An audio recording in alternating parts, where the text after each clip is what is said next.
म त सी पछि +2 गर्ने ब्रो। म त सिटिभिटी पढ्ने हो। हाम्रो त 2 वर्षमा सकिन्छ ब्रो। हाम्रो एडमिसन गर्नुभन्दा अगाडि 3 वर्षमा सकिन्छ कादुन। एडमिसन गराएर पढ्न थालिसकेपछि एकर दाइके 3 वर्ष 6 महिनामा सकिन्छ।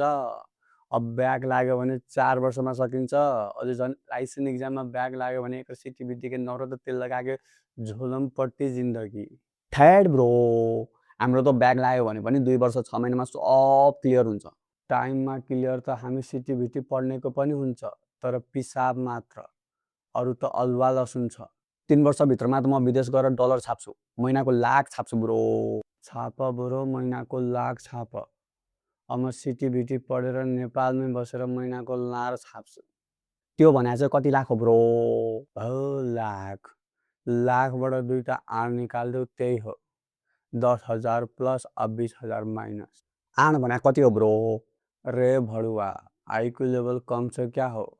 2टा आण भनेको 2टा जिरो भनेको। यस्तो स्लो माइन्ड लिएर +2 पढ्छ कादुन। अब विदेश जान्छ कादुन एकर आइबुप्रोफिन के।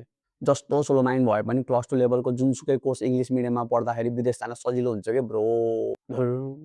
अनुहार हेर्दा इन्टर कोर्स गर्ने जस्तो छ। अब +2 गर्छ, त्यही पनि इङ्ग्लिस मिडियममा। इजमार भगवान भप्टु आउँछ ब्रो। इन्टर कोर्स गर्दा त ओ या ड्याडी मात्र आउँछ नि, कहाँ इजमार आउँछ त ब्रो।